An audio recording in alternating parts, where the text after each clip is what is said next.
Good afternoon, and welcome to episode number 2 of the Retail Tomorrow virtual series, Brave New Retail World. I'm Patrick Spear, President and CEO of GMDC Retail Tomorrow, and we're happy you've joined us. We're excited to host you and your colleagues over the next few weeks, where we'll introduce you to the thought leaders, disruptors, and provocative retail concepts that will inform and shape retail tomorrow. This series was made possible through the generous support of our Retail Tomorrow annual sponsors, Accelerate, Energizer, Intel, Navajo Inc., and Unilever. When we first launched Retail Tomorrow 4 years ago, we did so with a vision to connect the industry to what's next. And since that time, we've hosted numerous city immersions focused on specific retail themes and centered on meeting the innovators that are creating the future in real time. Following visits to the Bay Area, New York, Seattle, Toronto, and Los Angeles, we've decided to create and curate a virtual experience that will enable you to continue your innovation journey regardless of your current travel restrictions. If you've experienced one of our immersions, you know that they're typically action-packed as we're constantly on the move. Rather than rely on PowerPoints and meeting rooms, we seek out the retail concepts, technology solutions, and innovative products for you to see, touch, and hear. We also partner with technology leaders like Google and Microsoft, innovation accelerators like Plug and Play, and universities like MIT and Harvard to bring a broader perspective on the platforms and trends that are enabling massive industry shifts. To date, we've hosted multiple innovation demo days where the Retail Tomorrow community has been introduced to dozens of startups and scale-up companies that are ready to win with retail and CPG organizations. We also produce a weekly podcast hosted by Kevin Coop from Morning Newsbeat and Sterling Hawkins from the Center for Advancing Retail Technology. At the conclusion of the Brave New Retail World 4-part series, participants will come away with the following: a heightened understanding of consumer behavior, not just in the immediate aftermath of the pandemic, but more importantly, the longer-term behavioral shifts and retail implications. A view of not just the most intriguing retail concepts in the US marketplace today, but possible new concepts not yet in our market that will redefine retail relevance in a post-COVID world. Specific insights regarding post-COVID retail implications for the GM and self-care categories, and compelling tools to help leaders develop their organizations and create winning strategies for this brave new retail world. Finally, we'll produce unique, tangible output, including thoughts on a post-COVID shopping experience store of the future. These will be presented by our friends at WD Partners, contemplating input from series participants, and will be made available following the virtual series. In other words, stay tuned. And now I'm pleased to introduce an industry thought leader who has supported our Retail Tomorrow platform from the inception. Neil Stern is a senior partner at McMillan Doolittle, a published author of 2 books, and a widely quoted expert on domestic and international retail innovation, serving retail clients worldwide. Recognized as a visionary around future retail concepts, he brings a relevant perspective to the post-COVID retail landscape. Without further delay, I'm happy to turn it over to you, Neil. Great. Thanks so much, Patrick. And welcome to part 2 of Brave New Retail World, or welcome back for the people who participated in our first session. We've titled this session today, A Decade's Worth of E-commerce Growth in 10 Weeks. And when you look at the data, that's in fact exactly what happened. We have been growing along with e-commerce penetration on a pretty steady clip for decades. And all of a sudden, as the pandemic hit, e-commerce penetration more than doubled in the US over the past year. And 1 out of every 3 items was purchased online, which is staggering. So, you take the normal growth clip that we were on and you just hyper accelerate it. But even more so, that's what's happened. And then you say, well, what's going to happen in the future? And if you want to be really provocative, Tim Steiner, who's the Chief Executive Officer of Ocado, which is the UK-based e-commerce business, which is now coming to the US and North America with Kroger, he's saying the world's truly changed and perhaps 75 to 80% of the market could go online, right? So what does this mean and how are we going to explore looking at the future? So as we've thought about this challenge and that provocation of, what's next, we've kind of broken this out into a couple sections. We're gonna have Mike Hornigold from the Accelerate kind of talk about succeeding in e-commerce in the age of COVID-19. Mark McKelsey is going to come on from GMDC and keeping it real and what does it mean for the non-food industry. I'll dive in a little bit more, not just on e-commerce, but really extreme convenience and what does the future mean. And then we are going to do a virtual study tour, this time taking us around the US and around the world really to look at the people who are on the front lines of the e-commerce revolution. Patrick will come back with Tom Furphy, who is one of the founders of Amazon's consumer business to talk about future-facing Five, and then we'll come back on and close. I'm pleased for this session to introduce my co-host, Ankit Patel, who is VP of Merchandising for Boxed, which is one of those companies that's pioneering the way we're going to think about e-commerce in the future. So Ankit, I will let you take it away and do some brief introductions. Awesome. Well, thank you, everyone, and it's a pleasure to be here, of course. Yeah, I think, certainly, I've been directly involved in e-commerce for, a number of years now, whether it would be on the retailer side or the consumer packaged goods side, and a little bit before that as well. And I think everything that we've always talked about leading up to this moment is that, hey, there's going to be this hockey stick moment. There's going to be something that's going to happen. We're going to have this steady growth, but one day something's going to happen. Well, guess what? Unfortunately, in a lot of ways, it was a pandemic, but nonetheless, the moment happened. And of course, e-commerce adoption was, exponentially grown of what we see in the last 3 to 4 months. So I think, a couple interesting thoughts that, that are top of mind for me. And there's clearly a short-term impact of this, but then of course, long-term. So I think long-term, I think clearly e-commerce has solidified its place as a channel, right? I think we'll get into that a little bit more. Short term, depending on, I think the one thing that we know about 2020 is that it's unpredictable. It truly is. As much as we love forecasting businesses and stuff like that, the wrench that have all been thrown is just a little bit more complicated this year. But nonetheless, I think, I think there will be some sort of stabilization short term of volume and penetration of this e-commerce and digital channel. It will be very interesting to see, again, short term, what happens and what customers do when, public places become a more comfortable setting, right? So as grocery stores open up, as, restaurants open up, it's just going to be interesting to see how consumers go back potentially to old behaviors. However, they got used to these new behaviors. So of course, from an adoption standpoint, they now know about this. And clearly that's what we're seeing. So we certainly expect a good chunk of people to stick around. I think, if you think of like who or where, we could see continued growth or even more awareness, is really from an omni-channel standpoint. Again, not one of those great buzzwords that we've loved to toss around for the last 5 to 7 years, but truly, I think this is its moment of like it's come into fruition. And I think it is going to be the best mix of customers who went to brick and mortar stores, but now had their eyes opened by this whole new e-commerce channel. And omni-channel truly is the blend of both, right? So whether they want to order online, pick up in store, or just order online, get delivered. I think the one key little nugget of information that was interesting was that Walmart and Target have doubled their in-store pickup areas. So that seems to be a trend that's going to stick around, and it's a trend that essentially will be a very good blend of e-commerce as well as brick and mortar. Pivoting a little bit to e-commerce, right? Again, we've all been talking about it for 8 to 10 years now, some longer than that. But from a CPG perspective, from a supplier perspective, it has absolutely solidified itself as a channel. I think before, it's flip-flopped a little bit. It's like, well, we need to figure out case packs, and then, oh, is this a digital only channel, a marketing only channel? Is this something to use to drive brand awareness? But at the end of the day, now we have a ton of volume, right? So I think it has solidified it. It's clearly cannibalized volume from other channels, whether it's grocery, convenience, mass, whatever it is.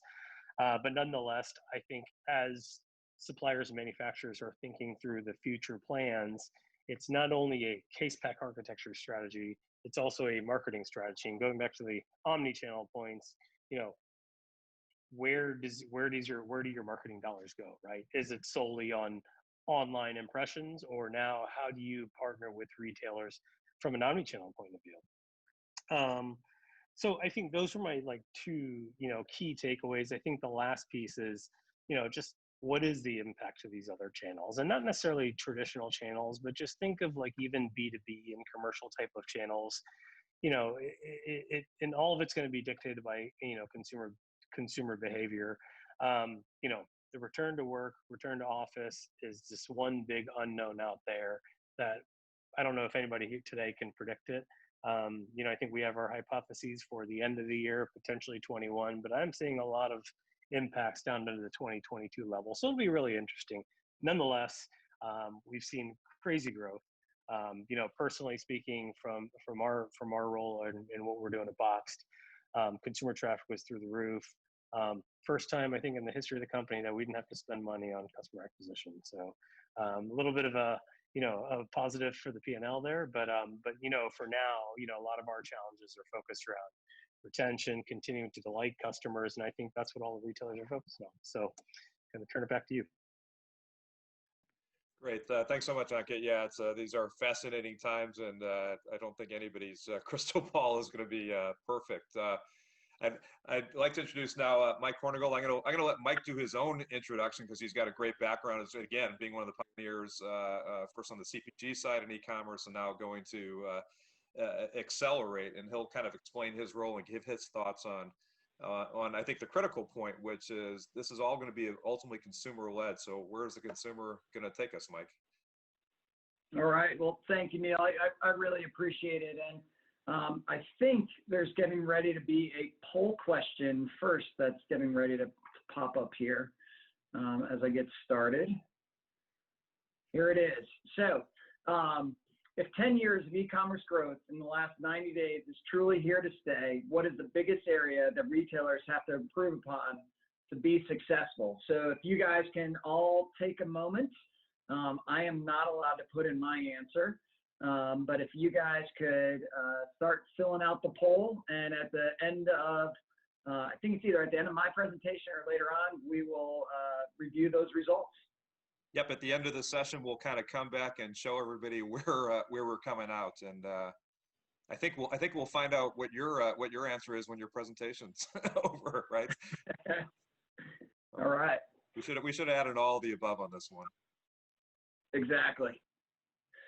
So quick introduction of myself. For those of you that don't know me, my name is Mike Hornigold. I was with Coca-Cola for quite some time, but in the early days of e-commerce, I was leading our global e-commerce strategy, development, and commercialization throughout the organization, and it really helped kind of build my thoughtware around how I view the e-commerce channel, and really how I look at overall kind of shopper behavior, both in a brick and mortar environment as well as an online environment.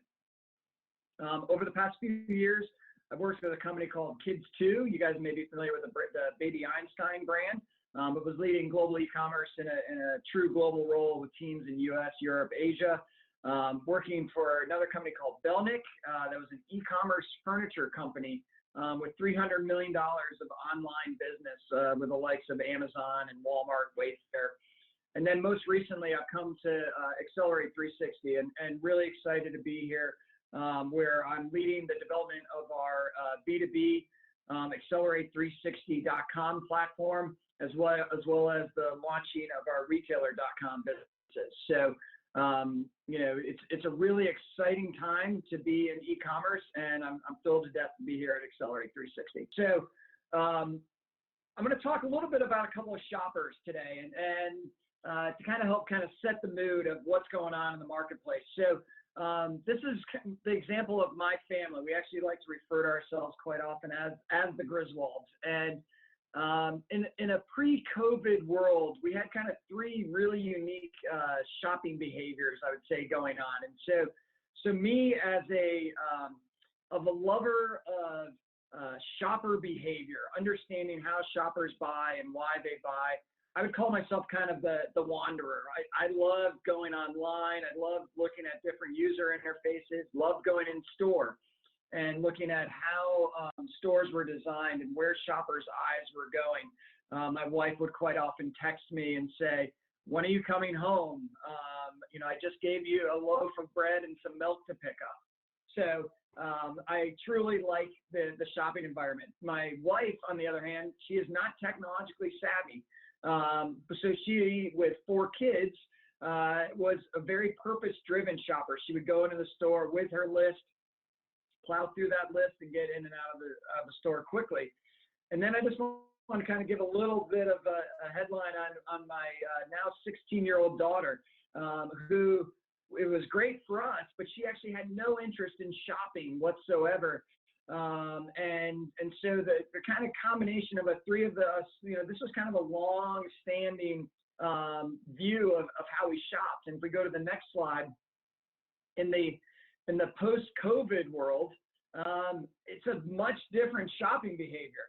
And having a little fun. I don't think my wife has seen this slide, and I won't be showing her. But to me now, I kind of look at my shopping behavior as a flash. I want to get in and get out. If I'm going inside a store, I know the 5, 6 items, 10 items, whatever it may be that I want, and I'm trying to move through the store rapidly and quickly.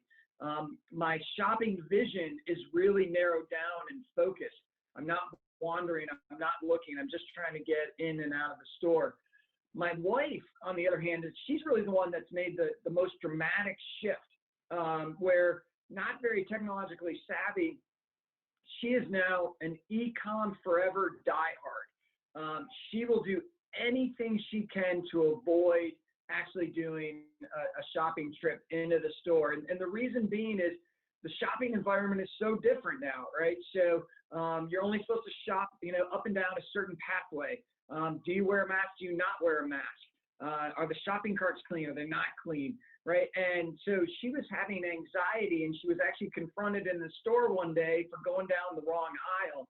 And she said, "That's it. I'm done. I'm not going." And now she's using 2 to 3 different platforms to actually have the groceries brought into the house. And she loves it. It's a massive time saver for her. And then my daughter, who's in dire need of social engagement and interaction, right? If you can think of the teens in the world right now that have been isolated, she's like, "Give me the list. I will drive over to the store. I will go shopping." And she's all about it. And so I think, while there's some of this doom and gloom behind brick and mortar retailers, or, is there long-term promise for them? The answer is yes, there absolutely is. I've seen charts where millennials are shopping more often in store, and now you have this, Gen Z and beyond shoppers that are going to come in because they still do crave social interaction in a world where social interaction has been greatly reduced. So I just want to kind of help set the stage there. If we can go over to the next slide. We've all been talking about this 10 years of e-commerce adoption in 10 weeks, and it's so much changed by, these changing shopping behaviors. And what that means for us, the folks that, are e-commerce focused, e-commerce driven, right? It means there's some great things ahead. There's a lot of investment being driven in both on the retailer side as well as the supplier side, because business has to be great in order to win on this platform. And so I'm really excited to see all the innovation that's going to be coming down over the next, 30 days, 60 days, the next year.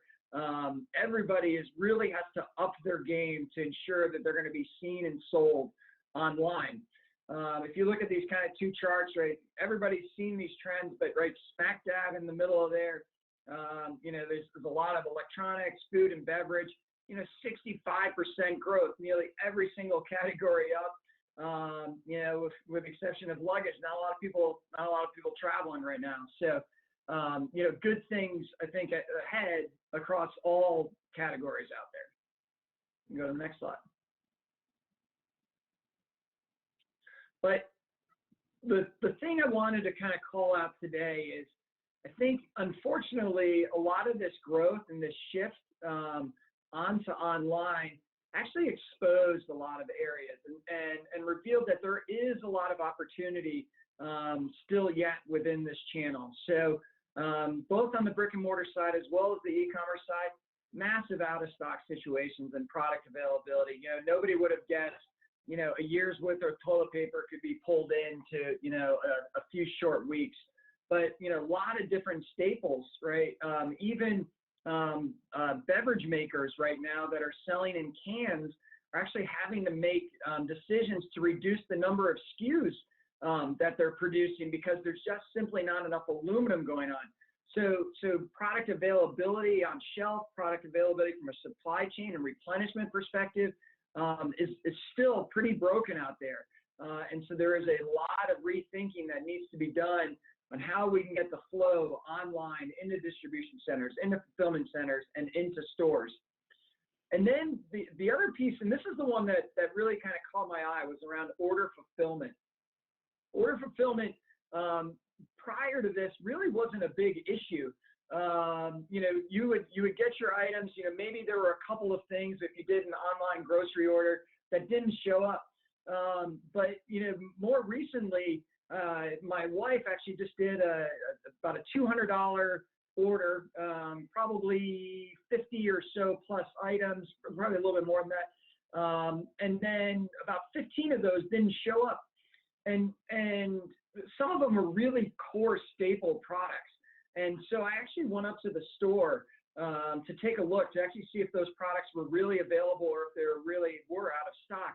And my discovery was pretty interesting. So out of the 15 products, 10 of those were actually inside the store. And so what that revealed to me is that there's something else going on, right? So the pickers of these grocery orders, are they trained? Do they care? Are they doing everything they can to find the product? Is the product in consistent locations if they're shopping multiple stores? So those are things that let the shopper down and potentially lead to them going someplace else if those orders could be fulfilled better elsewhere. And finally, around user interface, there are still a few retailers out there that haven't updated their user interface, and I think those really got exposed. Well, those that have made the investments, I think Walmart and Target are great examples, have been making big investments into user interface and having a great shopping experience. Really were able to garner a lot of share during this time. We can go to the next slide. So what I wanted to talk a little bit today was, again, for those of you who've seen me speak, you've seen this model in the past. I've continuously kind of tweaked it as I kind of think of the other areas that need to be kind of plussed up. But these are what I call kind of the basics behind creating a great e-commerce experience and really around maximizing our overall sales. And so I just want to kind of take a minute to kind of walk around what I call the wheel to look at, well, what are the things that we need to be considering and really making sure that are we doing everything that we can to win within this channel. And so first off, kind of starting at the 1 o'clock area on the wheel around product, packaging, and price. When I was at Coca-Cola, we called this OBPPC. But right now, more than ever, there's been a massive shift in shopping behavior and the trips that they take. And so do we have not only the right product on shelf or the digital shelf, do we have the right packaging, the right size? Is it priced correctly? Initially when there was the massive shutdown of society, unfortunately, people weren't as price sensitive. And so there was a lot of ordering that was going on without actually looking at price. But I think as we kind of get to the tail end of this, where the economy is still pretty soft, unemployment is still pretty high, there's going to be that price sensitivity. And I know retailers need to be able to make up for some of the investment that they have to make online, as it's not as profitable a channel as the brick and mortar channel is. I do think there's going to have to be some kind of look at the pricing models and how that all kind of comes to life. So do you have all the right things that go into the mix for the shopper to actually see and buy? Availability, I've already talked about it, but the breaks in supply chain and order fulfillment, there really has to be some kind of thinking around how are we actually training the employees that are doing the curbside orders, that are doing the pick orders for delivery to home. Because if you continue with poor experiences and big gaps, you're not actually meeting the shopper's needs, which ultimately is, I'm trying to avoid going to the store altogether. Looking at product display, this is an area where actually I've seen lots of great improvements, and I get excited about some of the changes that people are making, but just some food for thought for those that maybe haven't advanced as quite as far in it is so much of this is being mobile optimized and being done via your iPhone, your Android, whatever it might be. And what if you really follow shopper behavior, nobody does the scrolling down to read the product descriptions, or at least very few people do. And so images really have to tell the whole story. So it's not just about showing the package, but how do you showcase the features, the benefits, the lifestyle imagery to show how your product is going to be used. And when you do those things properly, you have higher conversion of the product that they're looking to select. Navigation, right? So search and layout.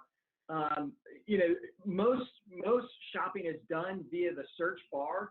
And so making sure that all the keywords, all the incorrect spellings, all those things are built in into the search bar, but also making sure that categories themselves are intuitive for the shopper, and that they're not in buzzword speak of the retailer, but they're set with the mind of in the eye of the shopper. And also making sure that they're within the navigation, that new items, impulse items, are easy to find.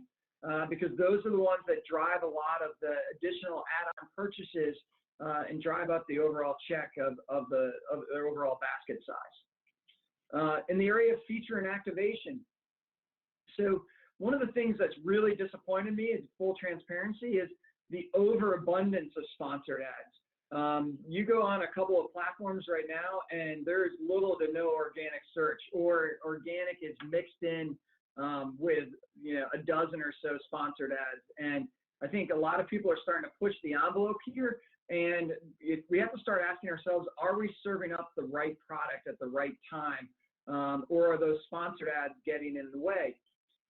On the flip side to that is, how do we think more about the sponsored ads, or think more about the digital banner ads? Again, when I was at Coca-Cola, we talked about points of interruption. We talked about adjacencies. And adjacencies and connection of products. So how do you bring, if somebody's looking for peanut butter, how do you have that jelly involved? How do you have the bread involved? If they're making meals, how do you connect all those dots and make it really easy for the shopper to buy in a very quick fashion? And then finally, around ratings and reviews. This is an area that I still feel like there's a tremendous amount of opportunity. Several websites that I look at, very few along the lines of ratings and reviews. Now, some of the staple products maybe don't need them because they're brands that are well known. But especially for brands that aren't as well known, how do I get that trust? And the trust is garnered through ratings and reviews. So if you're not using a syndicated resource to get ratings and reviews, you should be looking at it. How do you encourage your shoppers to be clicking on the button, to adding in the commentary? Because ultimately, when you see I got a 4.5-star product versus a 4-star product, the search criteria gets to be a lot simpler, and the conversion gets to go up a lot higher on those products. So when you follow this model and you really put concerted effort behind each area, that's where you're going to create this great shopping experience. And if we go to the next slide, the characteristics that I really see as a winning e-commerce retailer in this space is, someone that's going to be able to meet the promises and expectations of the shopper, right? So delivery windows are available, such as around, the flexible supply chain order fulfillment, right? So are there lots of windows available? Can they be met on my time? Is the cost right? Are the items that I order, are they available? When I'm looking for an item, can I find it? Or are some of those items just not even available online? And how is the retailer finding and filling those gaps? Having a simple and intuitive user interface, making it easy for the shopper to come back, create stickiness. And when you kind of pull together those top 3 bullets there and you create that stickiness, you have a long-term opportunity. And so, and again, full transparency right now, I think yes, we've had a massive peak or spike in overall sales. I do think there is going to be some leveling off that's going to occur, and there's going to be some people going back as the price to value ratio is thrown off a little bit as their pockets get a little bit tighter, and they may have to actually go back into stores and can't afford that convenience. So I think we're going to have a little bit of lull. I think there's going to be the retailers, the brick and mortar retailers are going to do well during that time. And ultimately, I do think there is going to be new user interfaces put in place, a supply chain that's going to be rethought. And as all those components kind of come together, we are going to be in a new world that, as we talk later on today about making it to the 20% of grocery online, we're going to far exceed that, because everybody knows that these investments need to be made now faster than ever. Now, a quick pivot, if we can flip over to the next slide. I'd want to take just kind of 2 minutes to talk about brick and mortar. And as I listened on the last webinar that we did, there's a lot of doom and gloom out there, but I also think there's tremendous amount of opportunity, and this change in shopping behavior, I think, creates some really exciting times for retailers to be rethinking their total store environment. So if we go to the next slide, please. As we look at the change in shopping behavior, the change in mission, the time in store, staples, versus fresh versus impulse versus new, millennial shoppers, and what does it mean, and their different behaviors. It's all going to lead to multiple impacts throughout the brick and mortar retail environment. And so what do I mean by that? Trust and loyalty. Right now, in order to regain the trust of a shopper, you have to put things in place for them to actually shop inside the retail environment. And so, are your carts clean? Are people wearing masks? Are they not wearing masks?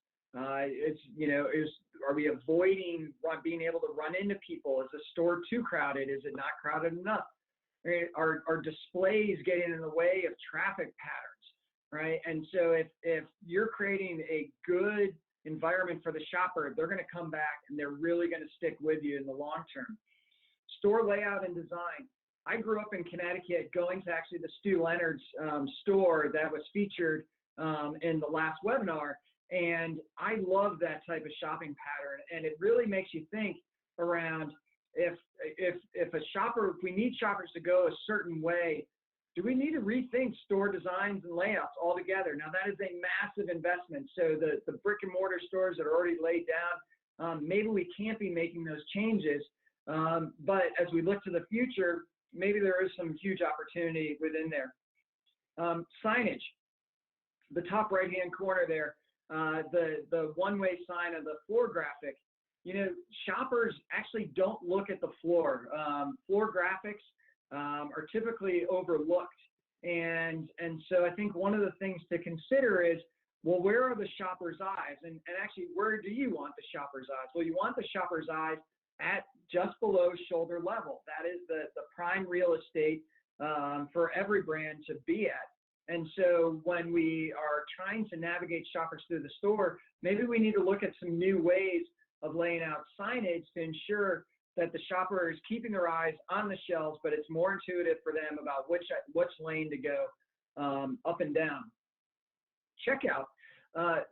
If your space socially distanced 6 to 8 feet apart or whatever it might be, that means you're not spending a lot of time in the checkout lane, right? So you're not as wedged in there. And so, because you're giving space to the person in front of you. So the real estate just prior to getting in the checkout lane has actually just gone up, while the real estate inside the checkout lane has probably gone down. And I'd love to see a study on that to see, how much general merchandise or the candy or, any of that stuff has kind of gone up or down during this time. But I think it's definitely worth a look as the shoppers being set back from the checkout lane. And then once they enter in, they're moving quickly to unload their basket and moving quickly to get into the register. Impulse and product discovery. If people have blinders on, you're going to have to think of more creative ways for products to be discovered and put them in critical areas throughout the store along those critical shopping patterns in order to create this kind of impulse and product purchases. And then the last point that I wanted to make was around real estate. Now, two of the largest cities in the U.S. have seen a mass exodus out of the cities, right? So New York City and San Francisco. That's also happening in some other areas. If I look at what's going on in Atlanta right now, I just went down there the other day, and it was actually a really sad sight for me where I could actually drive throughout the city of Atlanta without any traffic whatsoever. Very few people on the street. And so those stores that have been put up inside these city environments where there's fewer people out on the street, unfortunately, there's going to be a massive impact to the survivability of those stores. But the real estate in suburbia, the real estate maybe even rural America is going to go up. There's opportunity as population shifts, and maybe as there's less density of population from city center into more of a suburban environment. So that's kind of the headlines for the day. I do think there's a tremendous amount of opportunity on both fronts. On e-commerce, there's absolutely the ability to get better. On the brick and mortar front, some interesting strategies that can be put in place, and those that make those quick pivots are going to be the winners. So with that, I think it's my turn to turn it over to Mark McLehase, I hope I pronounced that right, for keeping it real. Thank you. Thanks, Mike, for the insights regarding what's happening in the global e-commerce world.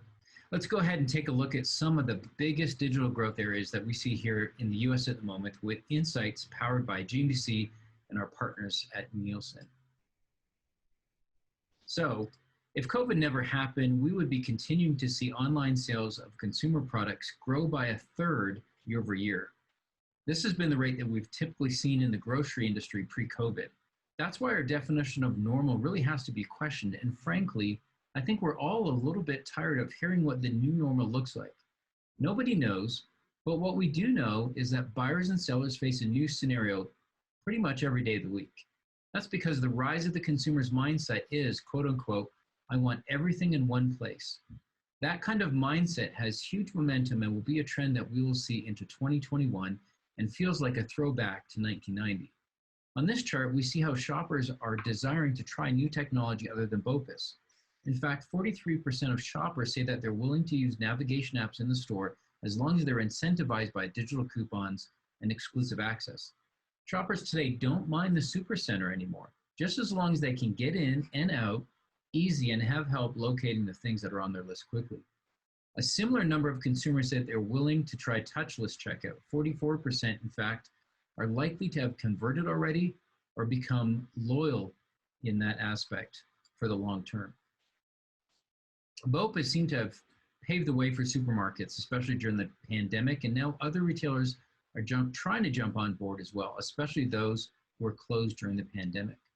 While national chains such as Kroger and Walmart reaped huge benefits of staying open during a countrywide lockdown, retailers such as Best Buy, Kohl's, and many others that are non-essential retailers had to move quickly to adapt and play catch up before they opened up again. In this chart, RBC Markets surveyed 1,500 consumers in North America and found that the majority of consumers who were adverse to personal shoppers to pick out their groceries for them have made the leap and are committed to using BOPUS for the next 6 months and will probably not go back to weekly in-store shopping.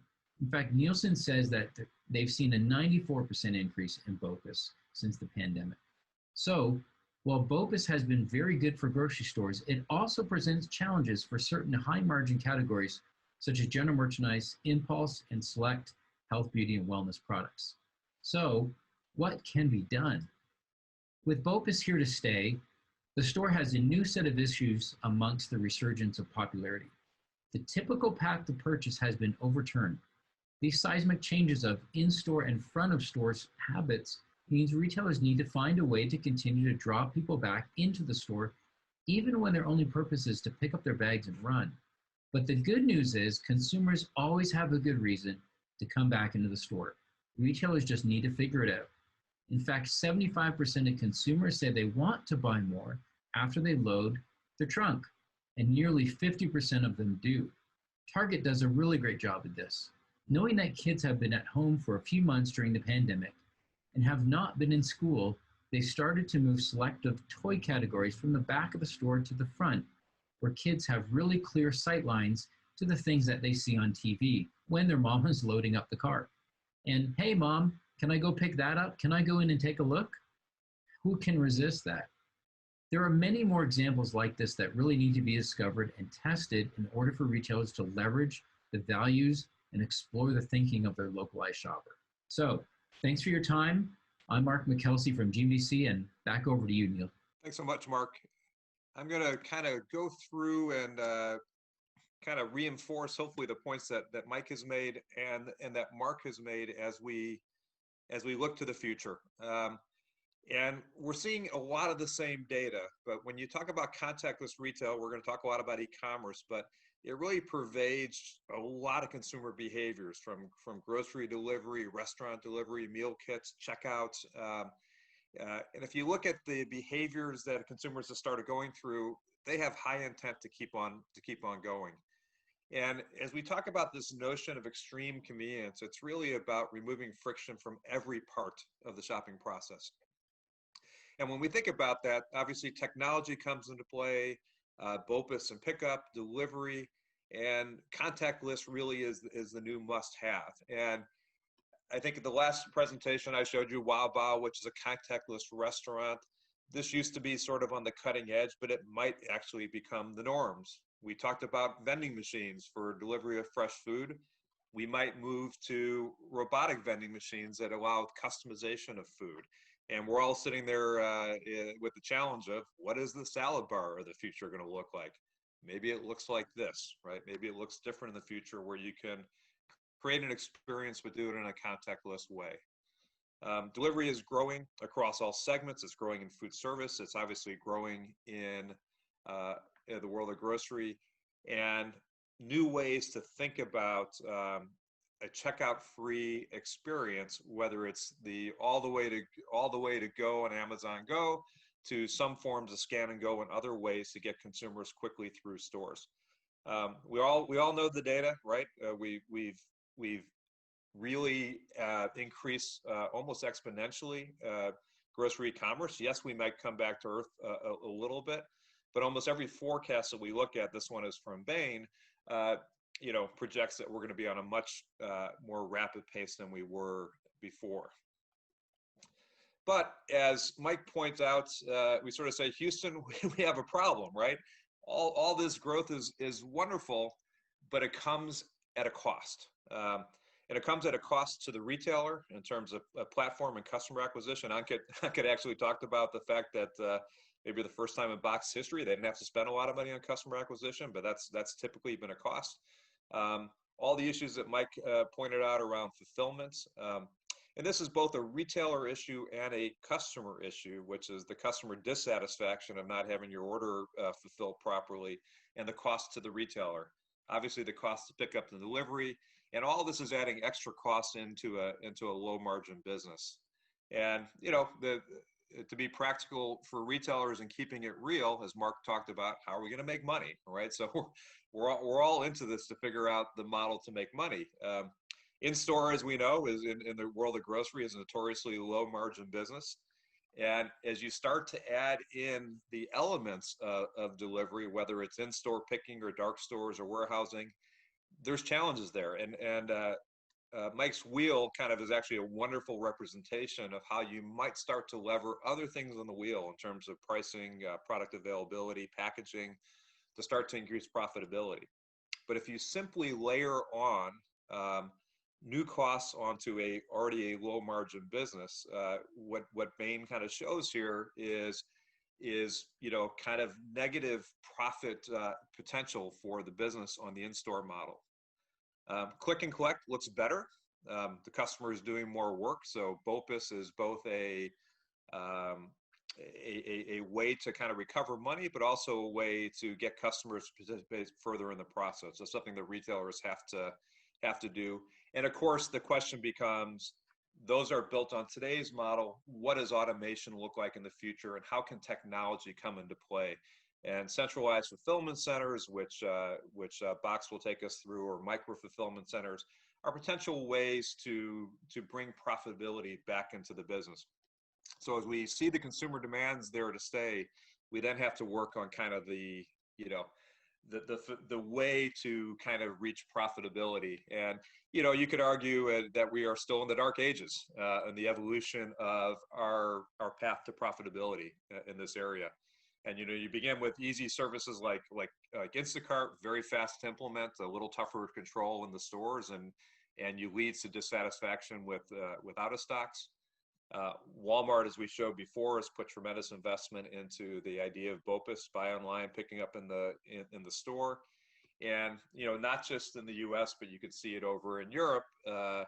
This is from Auchan, which is one of the leading hypermarket chains, where the idea of drive-throughs has really taken off. And almost all the growth that has come from e-commerce in Europe has been on this model, which we'll explore in our next session. Kevin Koop's going to take us through, and Sterling will take us through the Amazon grocery. And I sort of said, now dark, but maybe lights to come. So this was supposed to be Amazon's futuristic store. They kind of never opened it. It's a dark store fulfilling e-commerce, but we understand kind of late breaking news in the next 30 days, this may open to customers again. When it opens, we will likely see the utilization of new technologies to make the store more efficient. So as we think about that store, it may not be on the front end or the merchandise assortment, but in a lot of the areas that Mike touched on in terms of getting more efficiency. And this is just a peek inside a micro-fulfillment center sitting at Safeway. And basically, micro-fulfillment centers allow for a much more efficient storage and picking process to happen in the stores. So this idea of evolutions on all those elements of cost centers are part of it. And then you go full body central fulfillment centers, Ocado's automated warehouses. Ankit will take us through Boxed and show us that they got some robotics of their own going on. All ways to figure out ways to hit the cost equation of the future. And as I think I'll end on, it's very likely that all the solutions that we're going to have in the future are going to require some of the above. So Ankit talks about that maybe it's the overused word of omni-channel, but it truly will be an omni solution to get to the kind of penetration levels we're going to do. And I'll use this kind of to tee up the video series, and in our virtual study tours that Ankit will kind of talk us about. We'll hit upon each one of these as ways that retailers are kind of moving forward in the future. So Ankit, I'll let you kind of tee up our video series and the virtual study tours that we have coming up. Awesome. Cool. Thank you. Yeah, so I think we just want to throw up, kind of share 3 different examples. One, I think of the Amazon dark store that Neil touched on, but I think go into a little bit more detail there. I put the shameless plug in for Boxed, of course. So we have a nice little 3-4 minute segment on who we are. For those of you who aren't too familiar with our business, it'll give you a little bit of insight, but a little peek behind the scenes in terms of kind of some of the innovation that isn't necessarily customer first facing, but really in terms of how do you optimize the supply chain, kind of some of the stuff that we've done. And then lastly, as we've talked ever so greatly about e-commerce being relevant, sticking around 20%, 30%, what we're seeing right now. Go to a real life example of eMart in Korea, which kind of shows you what is going to be required to kind of sustain these types of levels of growth in this channel. So with that said, we'll keep up the video.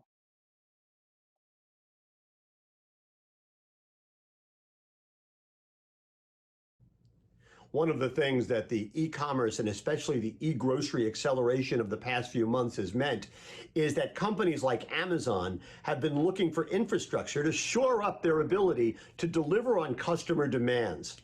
Right now, Sterling Hawkins, my partner in crime on the Retail Tomorrow podcast, is in Woodlands Hills, California, where Amazon has created a dark store that is servicing customer needs there.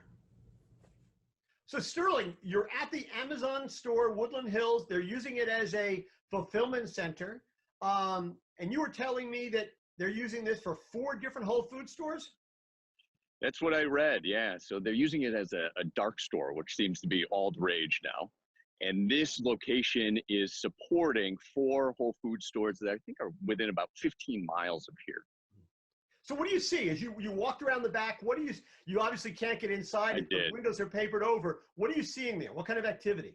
Yeah, well, there's not much activity up front. There's some signage for Amazon Flex trucks that are come in. There's a couple Amazon Prime trucks out front here. I don't know if you can still see them there. Right. But around back, there's tons of activity. There's probably 25 people out there. There's freezers that are not in use, just sitting outside. There looks like some different equipment. They've got trucks from all different vendors kind of pulling into the back. It looks busy from the other side of this place. Yeah, well, we don't want you to get arrested, so yeah. Stay where you are. But this is interesting to me because, I mean, first of all, this is not an isolated case for Amazon. There's various places around the country where they've converted stores, including Whole Food stores, into dark stores because it was a better use of their resources. It's also interesting because just this week, there was a story in the Wall Street Journal about how Amazon is talking to Simon, the mall operator, about converting empty JCPenney and Sears stores into dark stores, into fulfillment centers. Right. Well, yeah, and I think it makes sense here, at least for now. It wouldn't be LA without car alarms, right? Right. But this is a very prime real estate location. They're putting up some high-end housing behind me. There's a mall, if you can see it across the street. This is a place that you wouldn't typically pick for a dark store, but I think it works for now. And they've got a sign that says opening 2020. I don't know if that's going to be the case. They'll probably push that to 2021 now. But in any case, it seems to be working for them. Well, it probably depends on to the extent to which the pandemic continues to accelerate the e-commerce business, right? The other interesting thing about that mall that's across the street, it's an empty mall. It is a mall that has been put out of business. There were lots of department stores there, and they're gone. The only thing that's running over there is a movie theater. And that, by the way, that's probably closed right now too, because nobody's going to the movies. Well, it is. California is still on partial lockdown. I think movie theaters are included in that. Gyms and so on are still closed here. But there seemed to be a lot of activity around. There's a lot of cars out here, and I can't point to why that is. Well, we know that they're going to convert that empty mall into multi-use, largely residential. So there, and I can see building going on behind you there. So clearly there's a market that's going to grow up in that area that's going to provide an awful lot of people who are going to either want to order online or are going to want to go to the store. So who knows what they're going to want to do with that location in the long run. Interesting. All right. Well, listen, as I said, get out of the heat and don't get arrested. All right. Thanks, Kevin. See you soon.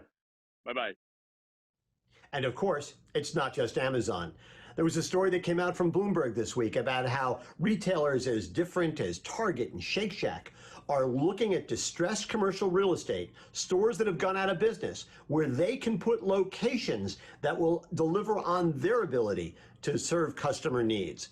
It allows people to expand their footprint, and it's all being driven by the collapse of commercial real estate, and e-commerce is going to be a real important part of that. Hey everyone, my name is Che. I'm one of the co-founders and the CEO here at Boxed. When we first started the company several years ago, we started with a very simple dream and a very simple thesis that consumer, retail, and grocery were going to change drastically over the next several years. As we look back, that thesis has actually proven itself true. Because we had to start from scratch, a lot of folks from the industry thought that we were at a disadvantage. But looking back, that was actually our biggest strength. We were able to build a state-of-the-art technology platform with our own rails, our own software, and even now our own robotics completely from scratch to serve that shopper of the future. A complete end-to-end tech platform that offers same-day delivery, predictive analytics, marketplace capabilities, advanced customer segmentation, and even robotic automation is unique in the industry today. It's allowed us to keep up with the customer expectations that continue to evolve and thrive in an increasingly competitive environment. This is what I'm particularly excited about. Yes. This is a warehouse club on your phone. So you don't have to go to those big stores to get your bulk items, discount prices, free shipping to your door on most items. Some you pay for shipping, but most for free. That's genius. Just because you're saving gas and headache and time, everything. That's genius. Love it.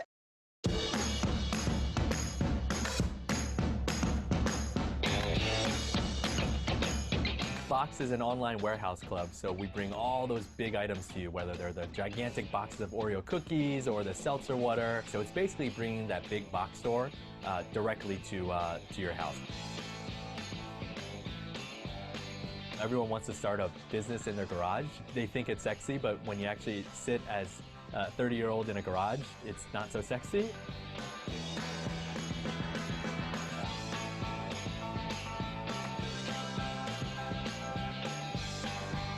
Of course we think about Amazon, of course we think about Walmart, Target, Costco, Sam's Club, and we worry about everyone. We don't have everything, we have a limited SKU set, so we sell a lot of it, so generally everything is the cheapest online when it comes to unit cost. We're rolling out these basically pushless carts. It's basically a self-driving car or self-driving cart that roams around the fulfillment center and diverts off to a different zone when it needs something from you, the human picker.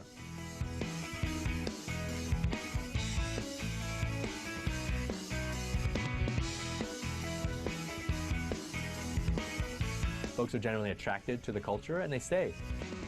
We're a very frugal company, including me sometimes, where I'm on a 12-hour flight sitting in a middle seat. But there's policies like that we need to stick to because they were the same policies when we were in a garage, and now that we're big doesn't mean that we deserve the luxuries of being a bigger company.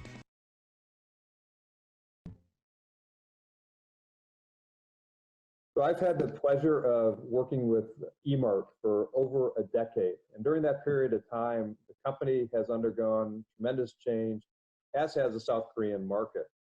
Korea today is now the leading country in the world in terms of e-commerce penetration, with FMCG penetration over 20%. To talk more about the Korean market and eMart, I have Saeon Kim, who's the Senior Manager of Corporate Strategy at eMart. Saeon, welcome. Hi, it's great to be here.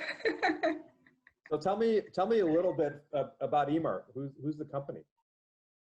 Well, we are essentially a group of retailer with more than $35 billion in sales. And we've begun with like hypermarkets. We've now branched out into convenience stores, a lot of e-commerce, club style stores, and specialty retail as well.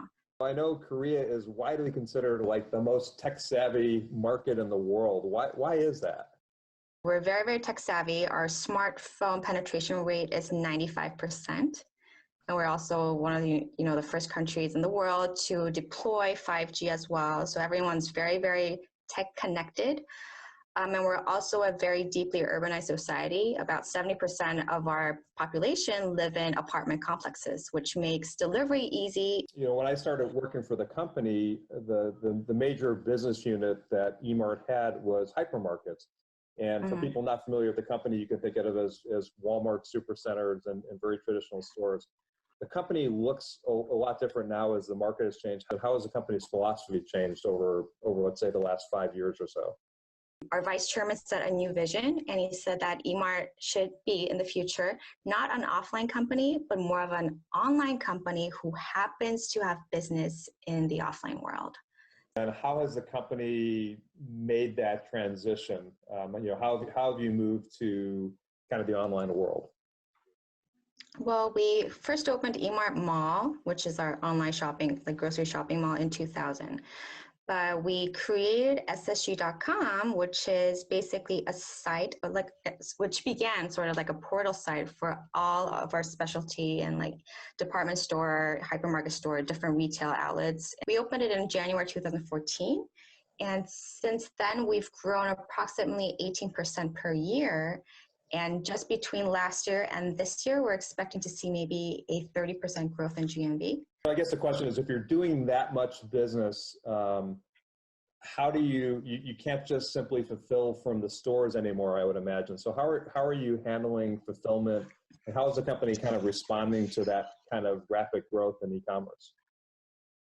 With a combination of our 100 plus picking and packing centers and fully automated online distribution centers, we're able to fulfill about, like 130,000 orders per day.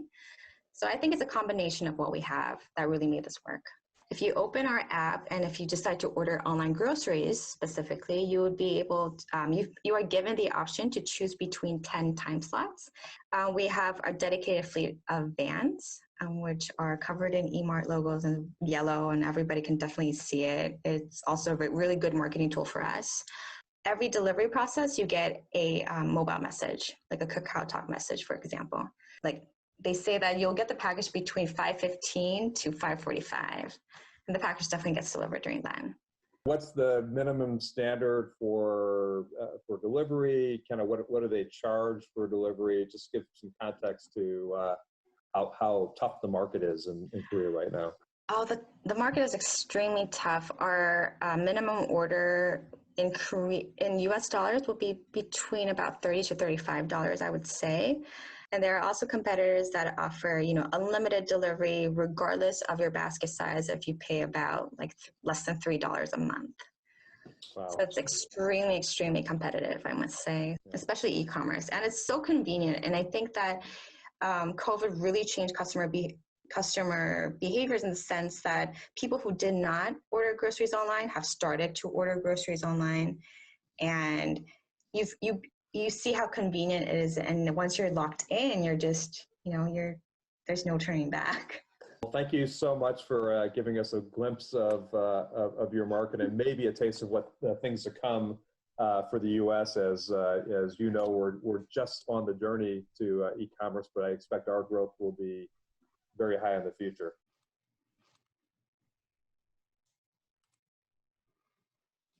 Next up is our Future-Facing Five, where we ask industry thought leaders, visionaries, and provocateurs to share their opinions on a few specific questions of interest to the Retail Tomorrow community. Our guest today is Tom Furphy, founder and CEO of Consumer Equity Partners, a venture capital and venture development firm building companies that will drive the next generation of consumer marketing and e-commerce. Tom was previously an executive of both Amazon and Wegmans. Welcome, Tom Furphy. Good afternoon, Tom Furphy. Welcome to the Brave New Retail World, Future-Facing Five. Patrick, thanks for having me. How are things up in Seattle? It's good. It's sunny today, as you can probably tell by the sun glaring in through my closed shade next to me, so I apologize for that. But yeah, things are great. We're healthy. Fantastic. Yeah. Fantastic. Best time of year to be up there. That's for sure. All right. So you know what we're doing today? We're doing the Future-Facing Five, where we're going to get your perspective on how you see the industry evolving, and we'll have a little fun. So you ready to kick it off? I'm ready to kick it off. Let's go, baby. All right, first one, using your crystal ball, what will the U.S. retail landscape look like in 5 years? So the U.S. retail landscape in 5 years is going to look a little bit different than it does today. I think you're going to see Amazon topping $1 trillion in total gross merchandise sales. They'll be a top 3 grocer. They will probably have, I'm guessing, 1,000-ish brick and mortar stores. They will also have an integrated healthcare and pharmacy offering as well. So you're going to have, a big chunk of retail is going to be, just Amazon kind of running away with a lot of it. That and other things, I think you're going to see kind of the retail bankruptcy carnage that's starting now. I think it's going to cut deeper than we can imagine. I think you're going to see a lot of the stronger retailers getting stronger. In that environment, I also think you're going to see some of the weaker ones folding their tents, unfortunately, even more than we're seeing today. And I think we're even going to be talking about, some retailers that today, if you look at them and their performance, they appear to have kind of an unassailable, kind of position in their markets. I think you're going to see some of those, kind of go down too, as customers flock to these, these retailers. I think you're going to see digital and store commerce will continue to blur like it has. You're probably talking about, kind of 30% of retail being kind of digitally enabled, but it's going to be indiscernible because it's going to be so blended in with the store experience. And I think the net of this all is you're going to see the customer centricity bar be a lot higher, and bars and brands that clear that are going to do well. Bars and brands that don't clear that well. Okay, so that leads us right into the second question. Which is, which emerging services and technologies are best positioned to inspire consumers on their shopping journey as you look ahead based on some of these trends you see? Well, we still have to talk about Amazon here, unfortunately, because they're the one that's leading with capabilities. And I think, if you look at, kind of Amazon's surging volume and dominance in auto replenishment, right? Their CPG business today accounts for about 5% of US market share. Auto replenishment itself at Amazon drives about 2% of US CPG on auto replenishment. So I think you're going to see this kind of regular consumption of products, are going to move a majority of their sales to auto replenishment, so that, in the industry, you're going to see kind of double-digit and growing percentages of traditional center store kind of rote purchases moving to automation. Customers are going to love it. It's going to save them a bunch of time and money and give them, kind of really good peace of mind. I think you're going to see kind of hyper local fulfillment automation happen. So you'll see a lot of micro fulfillment out there. Some will be inside the walls of retail stores.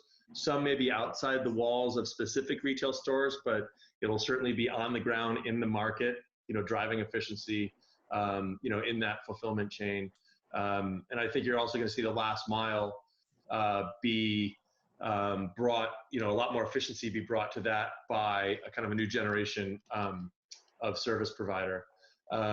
So this is all going to kind of net out, the arduous tasks of shopping, getting stuff to be vastly improved. Customers will be able to spend more time discovering products and solutions. Customers being able to spend more time focused on wellness and healthcare. Folks cooking at home more and loving it. So, fixing these kind of automating these arduous tasks, I think, are actually going to provide a lot of benefit to customers. Makes a ton of sense. And in light of that, let's go to number 3, which is how do you see the retailer-supplier relationship changing over the next 5 years, again, with some of these things as a backdrop? Well, I think it's going to have to. I think it's going to become more integrated, right? So the retailer and the supplier will kind of act more as one. I think you'll see kind of redundant processes across retailers and manufacturers be eliminated. I think you'll see, competing P&Ls will kind of cede to, kind of joint customer marketing and service plans. So that'll impact things like packaging and, product design, supply chain, marketing, customer service. All of that, I think, is going to need to become more collaborative so that it can be more responsive and forward-facing to the customer. Within that, you'll probably see some margin rebalancing as well between retailer and supplier. Sure. As the way that products get to market changes, as e-commerce and delivery and whatnot become a component of it. I think you're going to see some sharing of those costs, kind of back through, the traditional retailer manufacturer relationship. But I think that all, ultimately those that do it well, that'll determine who the winners are. Makes perfect sense. What leadership skills do you think will be required to enable success as the industry evolves from the standpoint of organizational leadership? Yeah, I think that first and foremost, leaders are going to have to truly be customer obsessed, right? So customer obsession is going to need to be something that is, said, done, and led with, where retail leadership is going to have to embrace that. And I think in doing that, then that leads to, them to be kind of servant leaders and supporting that, right? We're going to be bringing our teams through a rapidly changing environment over the coming years. And teams are going to need that kind of, that North Star, to guide them through this. And so I think organizations and leaders that best embody what you're trying to be for the customer and, and then kind of leading, with that being a key piece of that and enabling your team to be successful in this, in these uncharted waters are going to be really key. So I think that's, that'll come through too with kind of curiosity and agility. I think that'll all kind of come together to really help folks drive innovation. Sure. And, think about too, so you marry up this idea of customer obsession, but also the ability to be visionary and humble, bring in that humility piece at the same time. Absolutely. Curiosity and agility is all going to be key. So important. Fifth and final question. All right, this one you can use your imagination on. If you could mash up 2 existing retailers or concepts to create the ideal future shopping experience, which 2 would they be and why? Well, I would combine the best of Amazon with the best of Wegmans. And that's not just because I work for both. We talk a lot about specificity.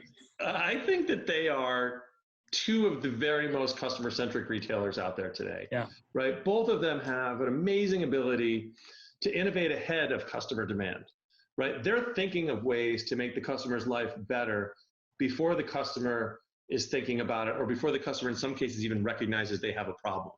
And so it's that level of innovation kind of out on the horizon that enables each of those companies to show the customer what's possible. From a Wegmans standpoint, they obviously they have huge prowess in fresh products, a really high culinary bar, kind of experiential retail across the store, whether that is, obviously in the fresh departments and culinary departments, but even things like nutritionists and, kind of wellness and those areas. I think Wegmans really, they kind of really get it.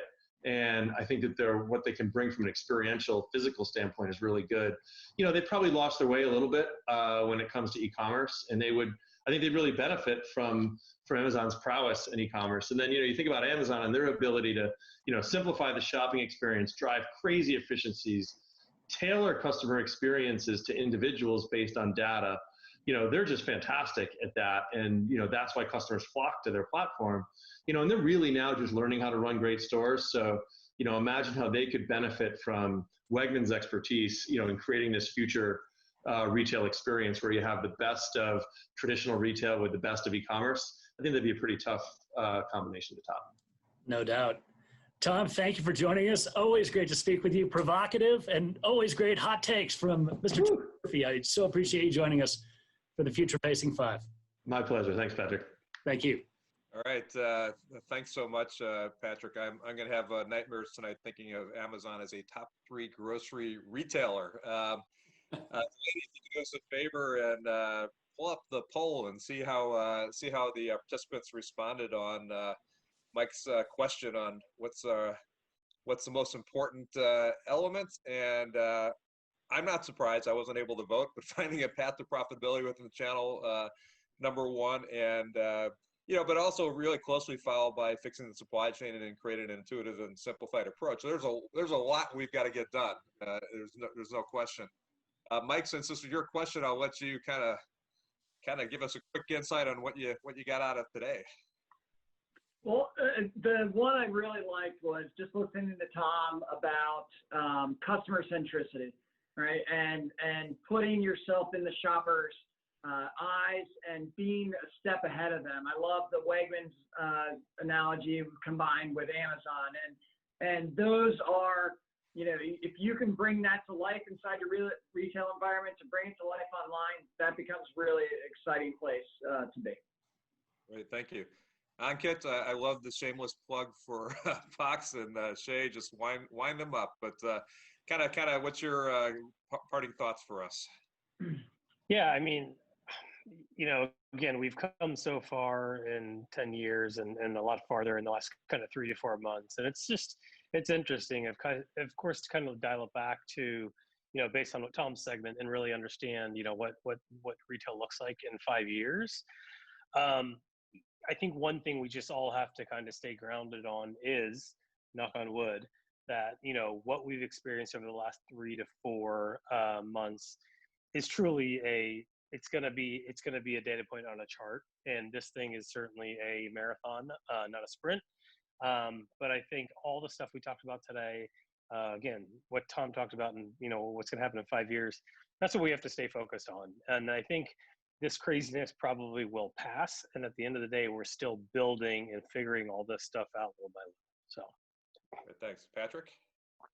Thank you. Thanks to everybody for participating today. And thanks to our sponsors, Accelerate, Energizer, Intel, Navajo, and Unilever. We appreciate the support you guys provide us.